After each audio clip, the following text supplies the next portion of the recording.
kali aku acara ini, kapan lagi ada ya? Jadi aku tak perlu cerita, itulah suamiku. Nah suaminya dengar, dia langsung, nanti kau. Sejelek-jeleknya suamimu, jangan dijelekkan. Karena suami itu adalah makhluk yang berhubungan dengan kehormatan. Kalaupun dia salah, jangan diseminarkan ibu-ibu. Saudara suka bilang kan, saya menikah sama orang gila. Dan Anda laki-laki gak perlu marah. Anda bilang, istriku lebih gila. Kenapa? Karena dia menikah sama orang gila. Kan gitu kira-kira. Bener gak? Jadi saudara gak usah jelek-jelekan suami. Suamiku tuh bodoh Pak Andreas. Kalau pinter kayak Pak Andreas saya mungkin bangga. Saya bilang, lebih bodoh ibu. Kenapa? Karena menikah sama orang bodoh. Sudah tahu bodoh kenapa dinikahin? Betul gak? Lebih bodoh kan? Jadi ibu-ibu gak usah menghina suami. Suamiku pendek. Loh, yang milih dia siapa? Anda kan? Kalau begitu kan mendingan ke Siantar, tukar tambah di pajak Horas.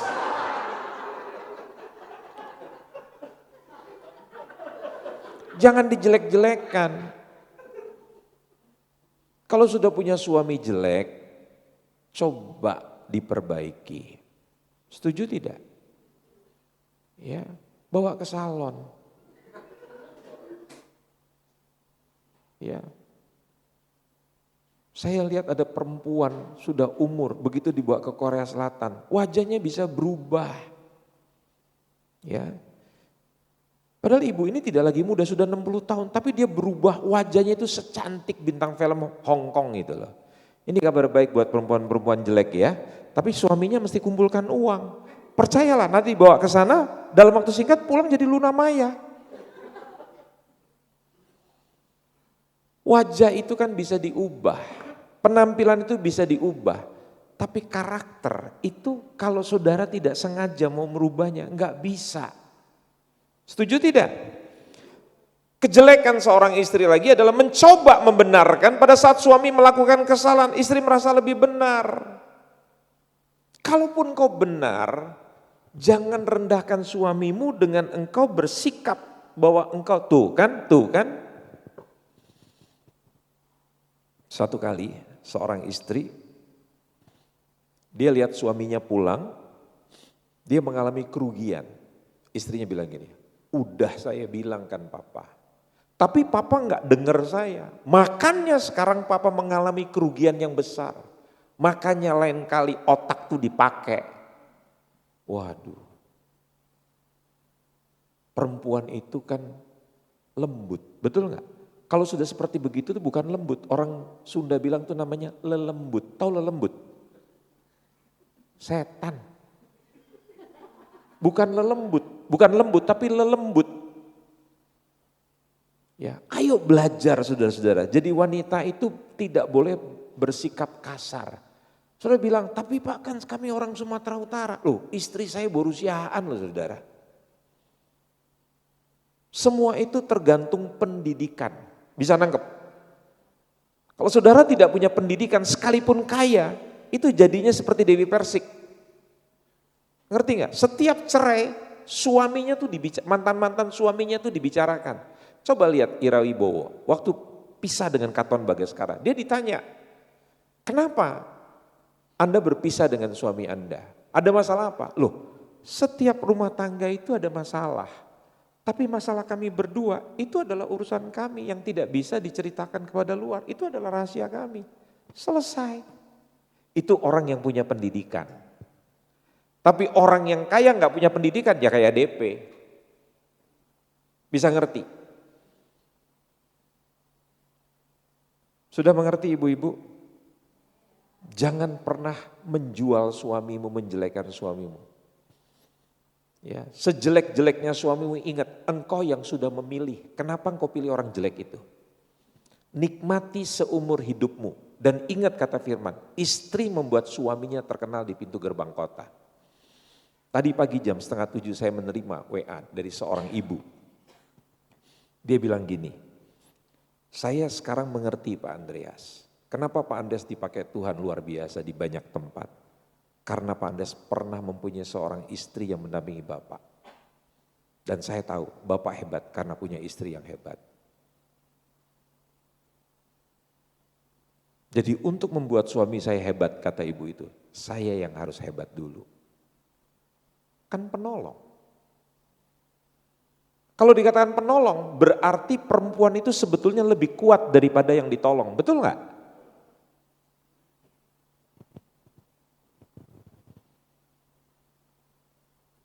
Jadi lihat peran ibu itu di situ. Ya. Selama berumah tangga, milikilah komitmen-komitmen di bawah ini. Yang pertama, komitmen untuk tetap berpacaran. Ada orang bertanya, waktu saya bilang, seringlah ngobrol. Ngobrol apa, Pak? Lalu saya tanya, waktu kalian pacaran itu ngobrol apa? Kan waktu pacaran kita ngobrol yang tidak penting. Yang lihat deh kumbang itu. Bagus ya warnanya. Sekarang saya tanya, seberapa penting kumbang dalam hidup pernikahan saudara? Gak penting kan? Tapi itu dibicarakan. Yang lihat deh bebek itu. Lucu ya bebeknya. Apakah bebek berhubungan dengan masa depan hidup Anda? Enggak penting kan? Kenapa Anda bicara kumbang, Anda bicara bebek? Karena yang penting Anda bicara. Bicara apa? Bicara yang tidak penting. Karena kalau bicara yang penting itu namanya meeting. Rapat. Rapat itu bicara yang penting-penting. Tapi dating, pacaran, bicara yang tidak penting. Yang penting apa? Bicara. Bicara apa? Yang tidak penting. Kalau meeting, bicara yang penting. Kalau dating, yang penting bicara. Bicara apa? Yang tidak penting. Jadi nanti pulang dari tempat ini, bicaralah tentang bebek. Bicaralah tentang kumbang. Yang penting Anda bicara. Karena pepatah Jawa mengatakan, witing trisno jalaran suko kulino, karena sering bersama-sama muncullah rasa sayang. Nah saudara sering bersama-sama jemaat.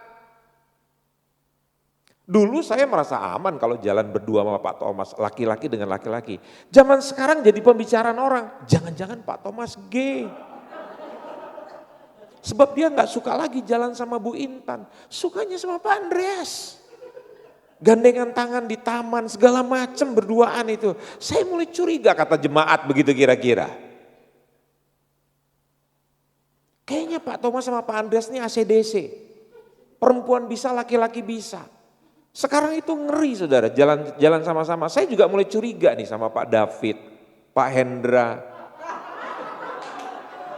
Kalau habis kebaktian foto bertiga laki-laki semuanya.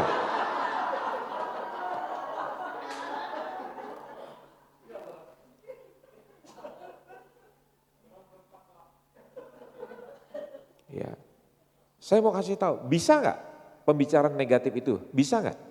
Kita nggak bisa melarang mulutnya orang. Makanya Anda yang sudah menikah, belajarlah berpacaran dengan pasangan Anda. Pergilah berdua selalu. Minimal seminggu satu kali, bukan untuk belanja, tapi untuk bergandengan tangan, untuk berpacaran. Setuju? Sekedar cuma makan saja, makan sesuai dengan kantong saudara.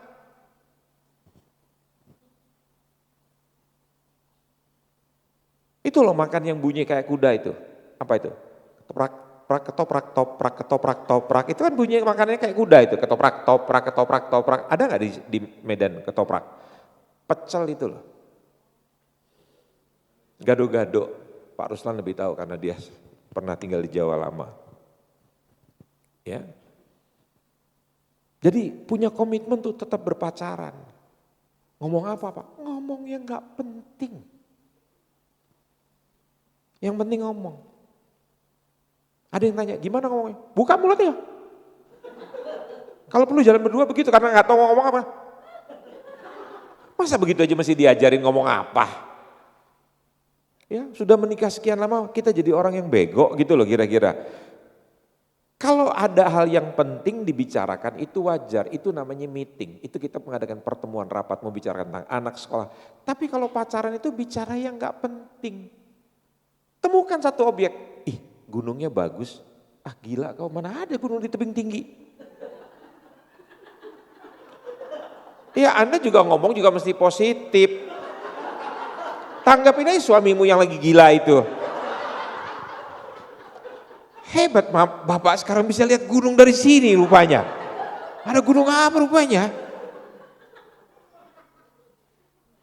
Ya ditanggapi yang baik saja, nggak perlu yang jadi marah begitu.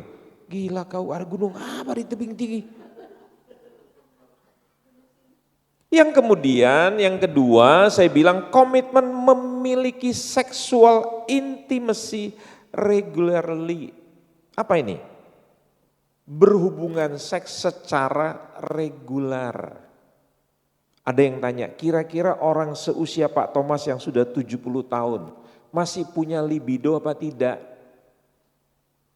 Jangankan Pak Thomas yang 70 tahun, Abraham 99 tahun. Beda dengan perempuan, perempuan itu di atas usia 85 tahun secara biologis itu sudah mengalami masa yang disebut namanya mati birahi. Artinya dia melihat laki-laki nggak punya libido lagi, sudah mati. Perempuan pada usia 47, 46, 48 ke atas itu akan mengalami fase yang disebut menopause, berhentinya menstruasi. Bukan berarti berhenti secara nafsu, masih bisa distimulasi. Cairannya berkurang, tapi kan bisa diganti dengan oli Pertamina.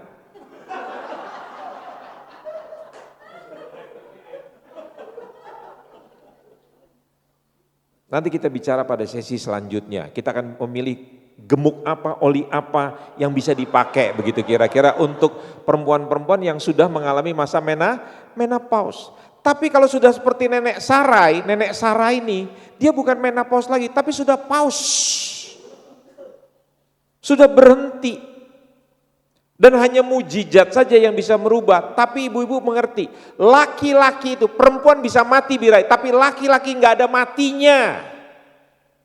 Biarpun dia sudah berusia 90 tahun ke atas, lihat perempuan muda. Walaupun bilang darah Yesus, dia masih maju terus, darah Yesus. Ya, ibu-ibu mesti ngerti ya. Walaupun suamimu udah mulai botak-botak begini saudara, itu secara nafsu tetap masih ada. Makanya ibu-ibu mesti apa? Tetap dandan. Di kamar berdua, pakai pakaian yang seksi, berdua ya dengan suaminya. Kalau ganti baju jangan sembunyi di lemari. Di tempat di kamar mandi, depan suami, lempar, depan suami, ganti baju, lempar pelan-pelan. Sehingga istri, sang suami, bisa ngerti enggak? Kalau istri tidak berdandan, nanti suami akan kelaparan, dia akan jajan di luar, lihat. Ngerti ya ibu-ibu ya? Tetap pakai spidol, harus. Ya, krayon, pensil berwarna, harus. Rajin cabutin rumput. Itu akar tunggang, akar serabut, jangan dipelihara. Jadi suamimu melihat ada orang utan begitu dipikirnya kira-kira. Dibersihkan, tapi mau dibersihkan tanya dulu pada suami, Pak ini dibersihkan atau dibawa ke salon begitu kira-kira. Ini yang disebut sexual intimacy regularly. Tidak harus melakukan persetubuhan. Karena seks itu mempunyai 10 track, punya 10 langkah. Dari pegangan tangan, dari meraba, berpelukan, mengelus-elus, berciuman, mandi bersama, itu adalah langkah-langkah dalam seks. Tidur berdua tanpa melakukan persetubuhan tetapi berpelukan tanpa memakai busana, itu adalah bagian daripada seks. Makanya itu tidak boleh dilakukan sebelum kita mempunyai ikatan pernikahan. Makanya saya bicara ini dulu sebelum kita bicara soal seks. Bisa mengerti?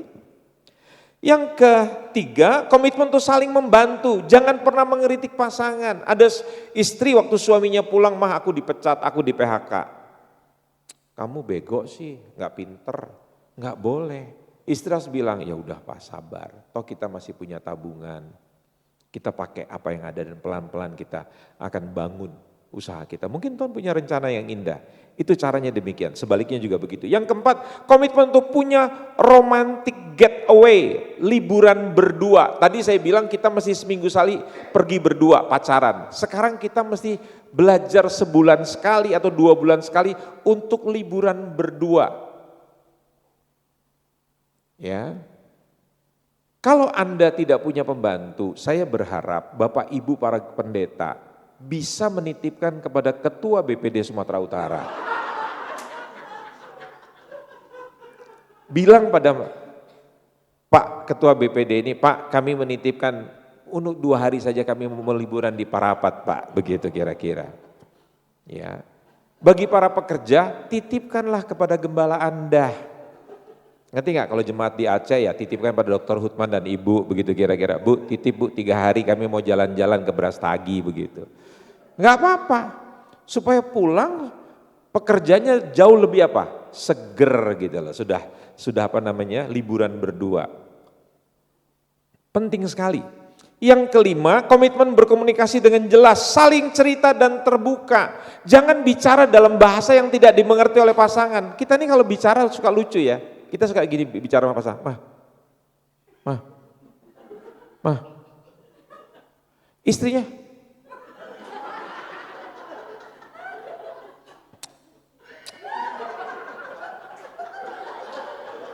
coba saya tanya, saudara belajar komunikasi di sekolah mana dulu? Hah? Ngomong kok pakai bahasa, mah. Akhirnya istrinya nggak ngerti, dia jawab, ya. Itu bahasa apa, saudara-saudara? Kalaupun mau pakai bahasa sandi, beritahukan dulu pada pasangan. Pasanganmu itu kan bukan dukun, betul nggak? Harus mengerti. Mah kalau aku angkat alis, itu artinya ke dalam. Kalau aku bilang, itu artinya aku minta minum. Dijelaskan dulu. Ya sama mah, Pah, kalau aku buka gini, artinya enggak mau, gitu.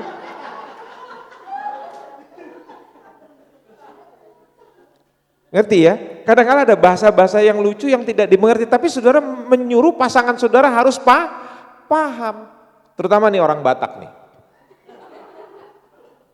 Saya kalau datang ke Medan beberapa tahun yang lalu sebelum pandemik, saya datang ke rumah teman saya, itu suaminya pasti bilang gini, Mak bikin dulu. Kalimatnya cuma pendek, Mak bikin dulu. Jadi saya berpikir, bikin apa ya? Saudara tahu, dia bawakan itu apa? Teko, dia bawakan gelas, dia bawakan pisang goreng. Jadi saya paham, arti kalimat bikin dulu itu artinya kasih suguhan, kasih makanan kecil. Bulan depan saya datang tempat sama, bapaknya bilang gini, Mak bikin dulu, udah ngerti saya. Bikin gitu, ternyata salah Pak Thomas. Dia siapkan ikan, dia siapkan nasi, dia siapkan sayur, dia siapkan segala macam. Jadi saya tergoda untuk bertanya pada sang ibu. Saya mau tanya nih Inang, apa arti perkataan suami bikin dulu? Itu pinter-pinternya kita menerjemahkan lah Pak Andreas. Maksudnya, ya kalau awak tidak mengerti apa maksud dia akan murka melebihi murka Tuhan katanya begitu. Coba bayangkan betapa menderitanya itu istri saudara. Dia harus seperti dukun yang bisa mengerti maksud suaminya. Kalimatnya hanya begitu, bikin dulu Mak, bikin dulu Mak. Kalau enggak cocok dengan kemauannya dia, marah itu suaminya. Ini kan lucu, kita tuh ternyata tidak pandai berkomunikasi. Walaupun kita punya gelar sarjana ilmu komunikasi SIKOM. Tapi kita enggak pandai berkomunikasi, betul enggak?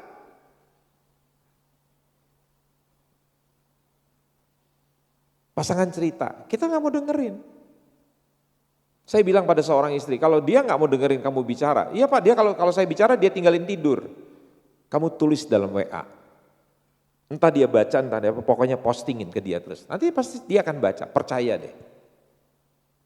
Karena pasangannya tidak mau lagi mendengar dia cerita, sekedar cerita. Lucu kan? Itu harus jadi komitmen. Yang keenam, komitmen itu bicara hal yang baik tentang pasangan. Puji pasangan, terutama perempuan buat laki-lakinya. Tapi perempuan bukan tidak butuh, butuh. Jadi saudara perlu bicara itu tentang hal-hal yang baik. Kalau dia memakai baju, mungkin tidak sama gitu. Bajunya bawa merah, bawa atas merah, bawa ungu, sepatunya hijau. Jangan ada bilang, lu kayak belalang lu. Dia putus asa saudara. Bilang, mama bajunya keren deh. Ini baju transformasi ya Maya begitu. Kasih pujian, walaupun kok kayak, lihat dia kayak, jadi kalau jalan kayak belalang pengerip begitu ya kira-kira ya. Merah, ungu, hijau, itu belalang saudara benar. Kalaupun benar jangan dibicarakan. Mama keren deh, ini bisa masuk majalah nih mah. Mungkin maksud gue mau bilang majalah Flora and Fauna begitu kira-kira. Tapi jangan disebut saudara, nanti dia tersinggung, bisa ngerti gak? Komitmen tuh jadi pribadi yang lebih sehat dari sebelumnya. Fisik yang sehat adalah kado buat pasangan. Makanya saudara menjaga kesehatan tubuh. Ingat loh, waktu Anda sakit itu pasangan susah. Jangan dibilang kalau Anda sakit pasangan senang. Enggak. Kita ini kan belajar tentang penyangkalan diri, betul enggak? Saya semalam buktikan pada Pak Thomas, pada Ibu Intan, pada pekerja-pekerja di gereja ini. Saya bilang nih, nasi saya setengah. Dan saudara tahu, dari nasi setengah itu, tidak ada seperempat saya makan, seperempat kurang. Kenapa? Karena saya mengunyah yang lainnya, lauknya. Kenapa? Karena saya menjaga kesehatan saya. Saudara nggak akan pernah jadi kurus kalau saudara tidak mau menyangkal diri. Nggak perlu ditimbang berapa kalori yang saudara makan. Belajarlah mengunyah yang lambat. Dulu kita belajar berapa? 33 kali. Tapi kan susah kan? Udah minimal 20 kali. Orang di Sumatera Utara maunya berapa? 5 kali telan. 5 kali telan. Makanya masalah pencernaan. Kenapa saudara 5 kali telan? Karena saudara takut makanannya habis kan?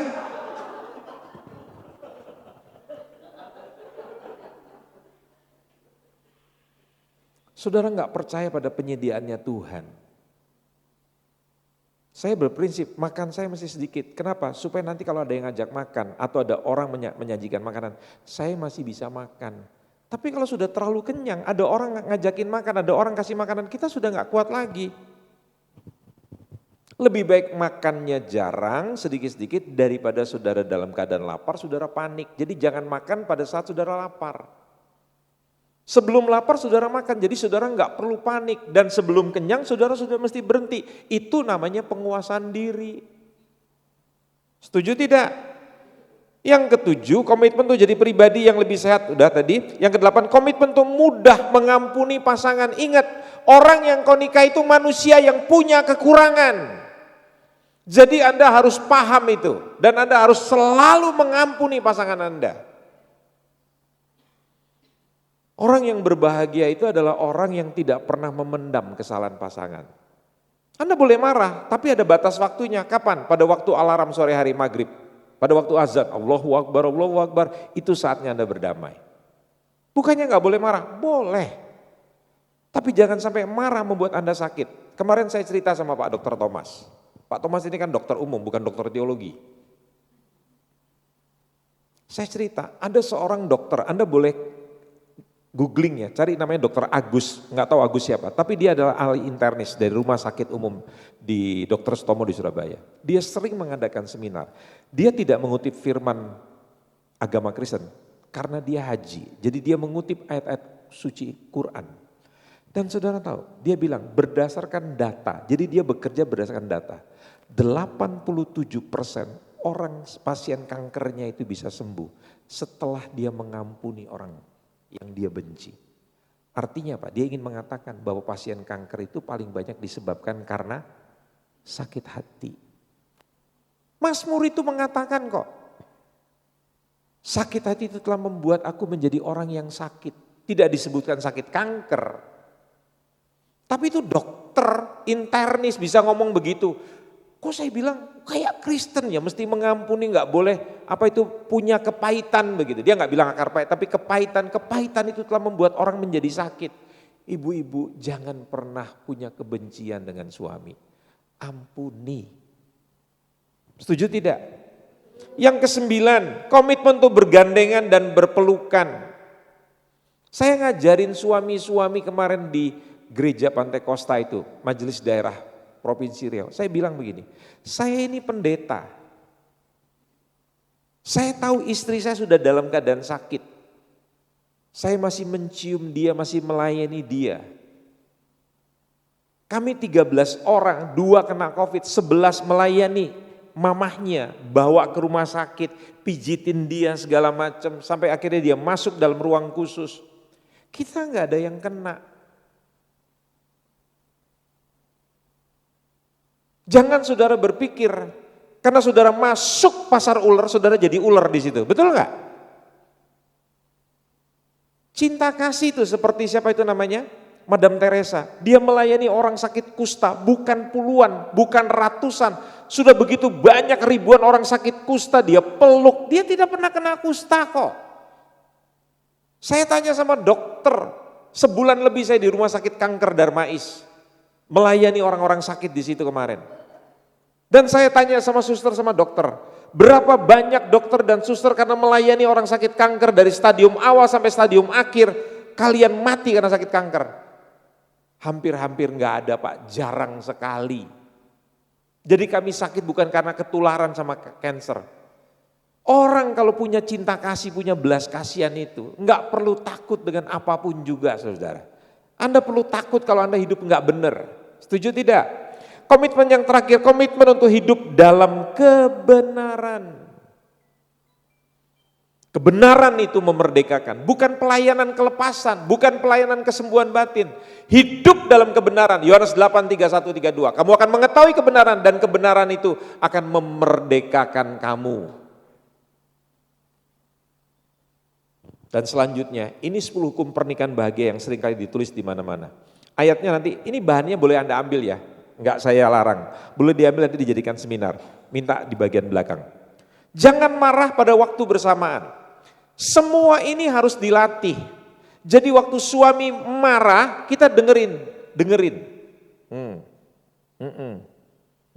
Kalau perlu catat. Dulu pertama kali saya begitu, Pak John. Saya marah pada istri saya, sebab waktu saya marah, dia bawa catatan, dia catat.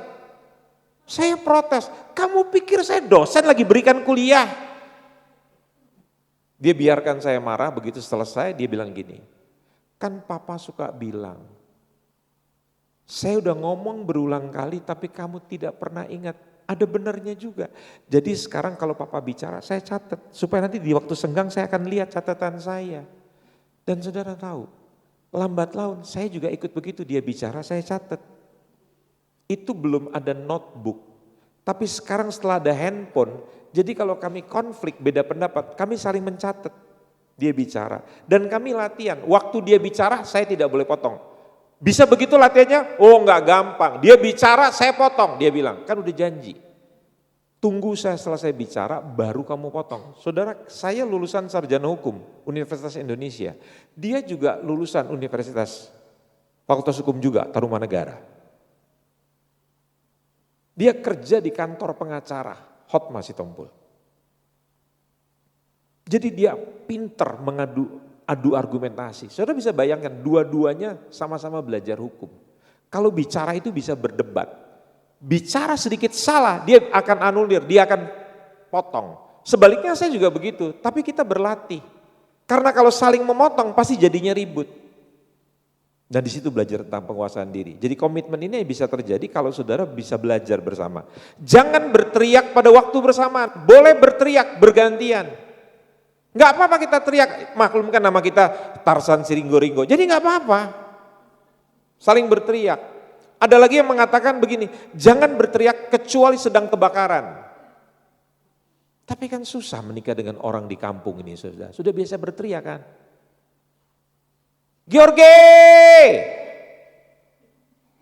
Jos maksudnya, tapi dipanggilkan sama Opung George. Iya James, karena rumahnya kan jauh-jauh di kampung, betul nggak? Tapi kalau di tebing kan jaraknya dekat, kenapa mesti teriak-teriak? Nah kalau kita tidak memahami, kita bisa ribut, betul nggak? Coba lihat itu di Perumnas Mandala itu. Satu dengan yang lain kan saling berteriak. Sepertinya mereka orang-orang tuli begitu. Bukan masalah mereka tuli, mereka sudah terbiasa bicara dengan teriak. Boleh berteriak tapi salinglah bergantian.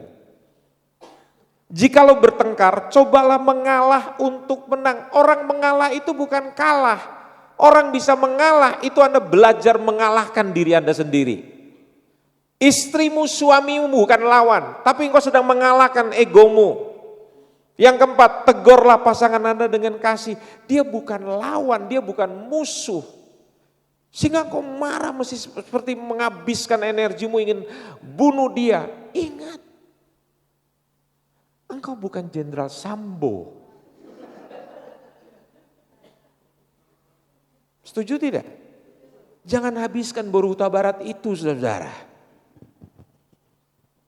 Ya. Yang kelima, lupakan kesalahan masa lalu. Hati-hati kalau bicara. Ingat enggak? Yang lalu kamu juga berbuat hal yang sama.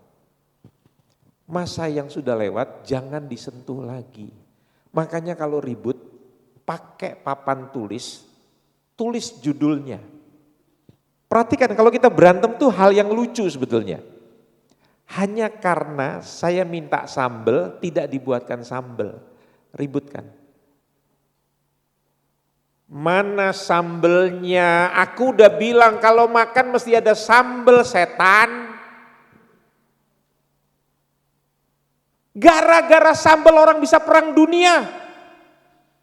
Dari sambel, kemarin juga gitu. Aku minta terong, kamu gak kasih.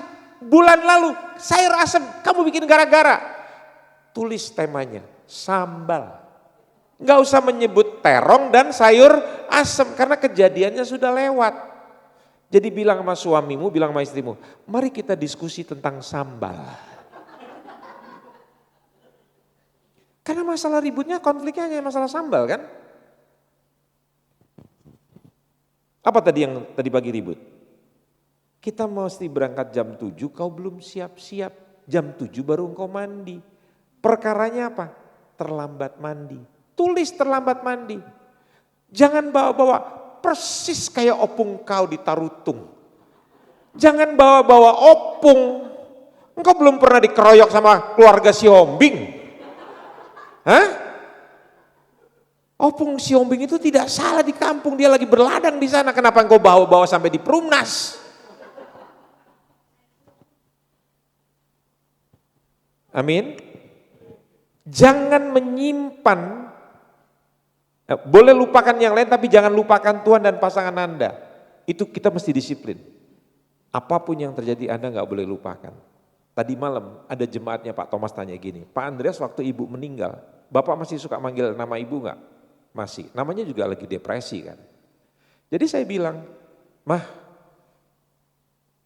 setelah gak ada kamu, saya susah sekali. Makanya saya bilang pada bapak-bapak yang hadir pada siang hari ini, berdoalah supaya kalian dipanggil lebih dulu. Sebab kalau istri kalian dipanggil lebih dulu, nasibnya jadi seperti saya. Bisa nangkep gak? Mau gak berdoa bapak-bapak? Sebentar akan saya temani untuk berdoa. Tuhan panggillah awak lebih dulu Tuhan Yesus. Anak-anak kalau disuruh memilih begitu biasanya.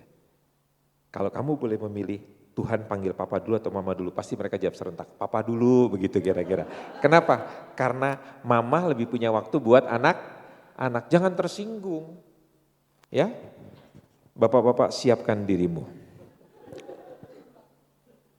Ya, jangan menyimpan marah sampai matahari terbenam. Tadi saya sudah bilang, seringlah memberi pujian pada pasangan Anda. Tadi saya sudah katakan, bersedia mengakui kesalahan, sportif dong.